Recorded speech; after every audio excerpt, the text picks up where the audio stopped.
Nice. Thanks for joining us. How's it going? Excellent. Very good. Another full circle moment. I think you were another one from season one. I think that sticks out. Every bit matters. Something one of those. Man, where's my hat? I can get it, but then I'm going to exit the screen for a bit. So it's usually right next to my computer. I use it like in every call. Yeah. Well, it's been fun, Max, to really see this journey. I think when we first connected, you were just Iron. We had you on the pod, saw the acquisition with MoonPay. That was really exciting. I think when we were in person together at our founder Liberty City Ventures founder event, that was like fresh out of the acquisition and kind of thinking about the future. You're now well into this role and into this kind of new season of Iron and within MoonPay.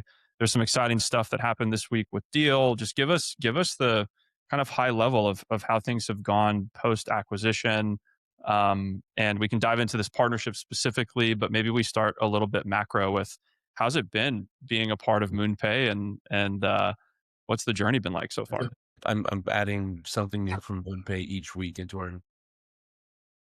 GTM and socials team is on fire. They're very good at their jobs. I love working with them. But maybe I give a quick intro of what Iron is. Maybe not all people know what we do, or maybe you'd made the intro before I came on. Uh, Iron, is a stablecoin infrastructure company. We do all things on ramps, off ramps, payments, virtual accounts, powering PSPs, fintechs, wallets with fiat infrastructure for their stablecoin needs. So Iron started about 2 years ago, got acquired by MoonPay April last year, so it was pretty quick. And since then, like it's been a hell of a ride. Obviously, spent quite a bit of time integrating. Now running fully under MoonPay's licensing. We're now basically a MoonPay brand, and now it's all things enterprise, right? So we're entering really this enterprise cycle for stablecoins. Every week I'm reading like a new big name adopting stablecoins, and that's really the battleground right now. And that's why I'm glad like to kind of have a big partner like MoonPay in the back to have actually a right to sit at this table, right? Because if you speak to large enterprises, they really want to know like you have all the licensing in order and you're up to the right stack to actually play in their enterprise league. So yeah, pretty happy and happy to tell about more recent announcements. How should people think about the difference between, even though Iron's a MoonPay company, the difference between Iron and MoonPay? Yes. So, I mean, Iron is a MoonPay brand, if you will, and does everything and anything stablecoin infrastructure related. So MoonPay, most people will know MoonPay as a on-ramp widget, which you can see in most like wallets and more DeFi platforms where MoonPay provides the on-ramp, off-ramp capabilities. We also launched, I think today, MoonPay deposits, which is basically any to any deposits, and it's a huge market, right? To actually be able to deposit any chain, any asset, and the platform receives whatever they need. Given just the explosion of different chains and stable coins and assets out there. And that's sort of MoonPay core, right? Like when it really comes to powering deposit rails for a lot of like B2B2C retail platforms. Iron is enterprise stablecoin infrastructure. Think of us in an invisible API layer powering cross-border money movements, fiat into stablecoins and back. You will see the Iron name and brand. For regulatory reasons, you have to see it to see like which provider vendor you're using. But in the end, Iron is a product that is embedded very deeply in the partner platform, right? Where with the MoonPay brand, you're actually interacting with MoonPay almost like an app inside an app, right? Via widgets. And that's kind of the main distinction. We also power retail platforms in terms of kind of just all these new banks that pop up, but less so via widget, but by the native experiences. What's been thinking about the existing experience of operating Iron within MoonPay, being at the bare metal, being at that infrastructure layer, what surprised you? I mean, it's been such a wild year in the world of building and stable coins and growing, and there's so much opportunity, which makes sense as you were. I'm imagining considering the idea of going within another firm and company like MoonPay that's been around for so long. They have licensing. They're incredibly strong in that front. Yeah, what's surprised you since entering the fold there? What have you seen that's been really maybe unexpected in this stablecoin craze that we've been in? I mean, in general, how complex building fiat infrastructure is. Really like highly resilient enterprise grade fiat infrastructure. It's not like you just hook up to a bank or an EMI and just gonna get these rails. That's the easy part, right? Like the hard part is then to process transactions, deal with stock transactions, AML, all things that lead up until money is on chain. That's the hard part, right? Like once money is on chain, things get a lot easier. But this fiat stack is really something that's very, very complex. And everyone announces or says they have the same thing. We have virtual accounts, we have like global currency coverage, and we do anything and everything, right? Well, you might on paper, but then when it comes to really transacting, uh, you need your own licenses. You need to go direct to bank. You need to have as few layers in between the end customer and the bank to, as possible to be able to provide a good service. So it really surprised me how few companies actually have this stack. And I think that's the only way to go. Because the more layers and vendors you use, and the enterprise pitches we do, it's the first question, right? Like, what's your stack? Who do you use? How are you set up? And these things come up like much more so with like these serious larger players. Whereas with like kind of the smaller ones, it's all about features because they don't know at the time, they just care about all the feature breadth and depth, but like they don't really know that it actually is all about resilience and, how good your operating flow is. So that really surprised me, how hard that building out that rail is. Yeah, where would you it's such a difficult thing as a buyer to actually evaluate. Like who is actually owning the licensing, holding the funds, touching the money? A lot of, to your point, I think we've talked about this directly. Like a lot of companies are saying we do all this stuff, but it's really just wrapped kind of we're building on top of other people. What would you tell buyers to ask when they're in these conversations with infrastructure providers?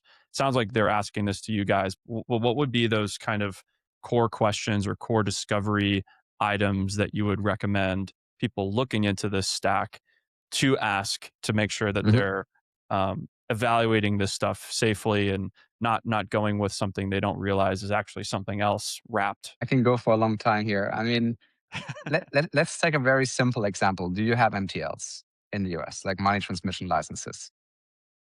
The answer to that is many companies will say yes, but the actual answer is do you have your own MTLs or do you have bank sponsored MTLs? You can go to Cross River or Lead and say like, hey, you have MTLs, like can I work with your platform like where I bank sponsored MTLs? And then the answer is, when someone asks you, do you have MTLs? You can say yes, but you actually don't have your own, right? Like you just, oh yeah, I kind of omitted bank sponsored piece, right? What bank sponsored MTLs basically does is that still you rely on the bank, right? Like, and you cannot do fully kind of control the onboarding piece. And, so the right question to ask is like, how are you licensed, right? And do you own them yourself? Who is between you and the bank, if any? How do you deal with, uh, you know, to walk me through the full life cycle of like fiat entering the system into stablecoins popping out. But the honest feedback is it's very hard to ask these questions if you don't know. And most buyers don't know. And I think that's still like the problem that we face in this industry, right? That like there's a strong incentive by the vendor and the platform to obscure the fact that you actually don't own everything in the full stack, right? So, but people find out on the way, and it's also recommendations. You ask around, hey, have you used them? What's your experience been? And I think then you'll find out pretty quickly. And you realize that most enterprise players that mean very serious or want to do very serious flow, they ask the right questions. So going into the deal conversation, what questions did they start asking? How did that start come to fruition, and what drove this partnership? With Deel, I mean the deal with the two E's, right? Not the MoonPay Iron deal, right? Yeah, yeah, yeah. yeah, I mean we've always been we know Deel for a long time. as MoonPay, and we as Iron as well. So it's been a longer relationship we had with Deel, and yeah, we started talking. And for them, obviously, they have this notion of deal speed, which the founder has always said, like, shipping speed is the most important thing, and it's been very amazing to see to work with them, like in terms of the speed they operate and how professional they are with regards to like picking the stack and like kind of the vision they built out with regards to crypto. So they're making a really big bet in crypto, as we all know, building up a big unit there. And when it comes to global payroll, and it becomes much more global, like increasingly, stable coins are sort of this inevitable next step, right? Where if you want to offer the best service, in the fastest way possible, there's no way to get around stable coins, right? So we started talking, and for them, obviously, it's very important to have an enterprise-grade partner. To my point, right? That obviously a licensed partner that knows what they're doing, and MoonPay has a long-standing history in the industry. Like we're I don't know whether we're the world's largest crypto payment processor, but we're certainly up there. I need to like get my stats right, but they're very sizable, and we take compliance, regulation, and enterprise grade SLAs, etc., very seriously, right? So that was really critical when we entered these discussions. So when it comes to payroll, there's absolutely zero margin for error, right? Right. People rely on these flows to work. Yeah. So that's why it's super critical. Paychecks late. Yes, like this is not something you can't afford that, right? Like this needs to work, and this is really critical. So that's why the air gets very thin with regards to the partners you can choose. That's why we've been very happy that like we've been chosen as a partner to work with them on this vision. And obviously, Deel has big plans. I mean, I can't comment obviously on their roadmap and what they're up to, but we're very excited to partner with this company. And so with Deel, is this primarily with their EOR product? Is this with Mhm. contractors? Does it kind of cover all of it? Yes, it's basically employees, right? Like full Deel employees. So Oh, okay. Deel employees. You can like talk about these two things, right? Deel employees being people employed by Deel as the company. That's not what I mean, but I'm talking more about like EORs, like you're getting your paycheck and salary from them, right? So For people that aren't, that's what aren't clear, how would you define EOR? sorry, employer of record, it's called, right?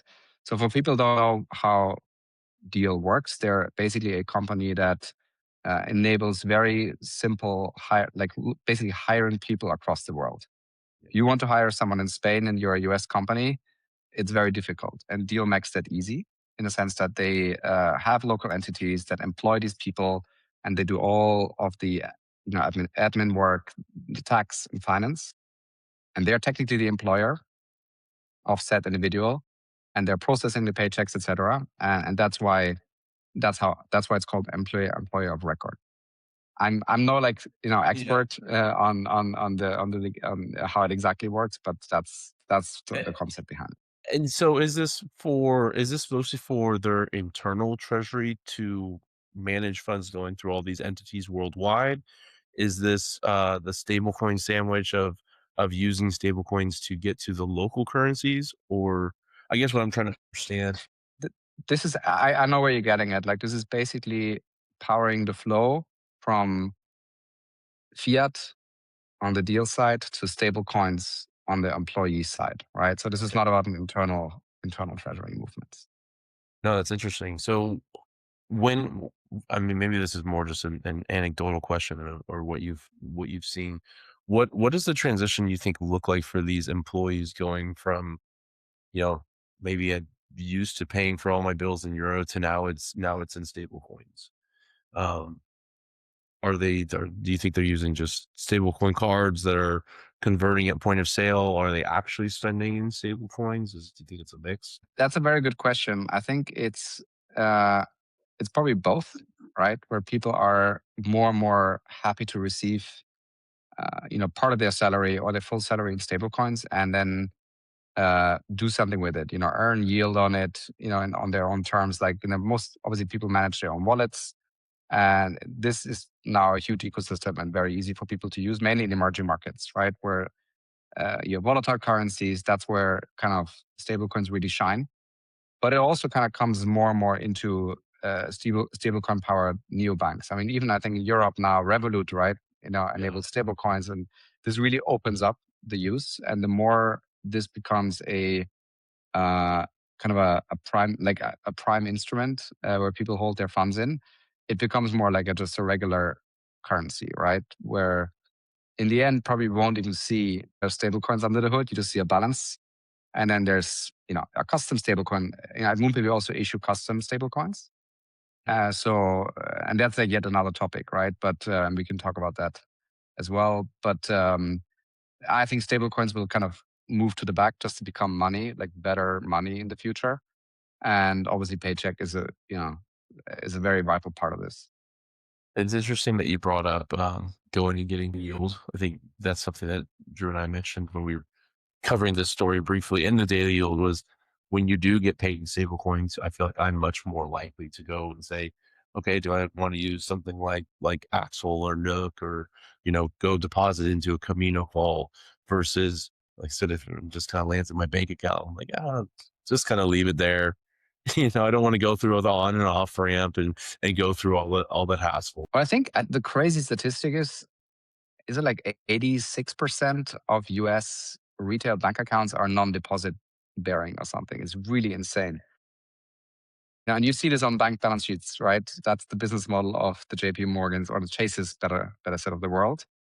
So I think people will stop at some point to accept the fact that you just don't get yield on your dollars from your banks.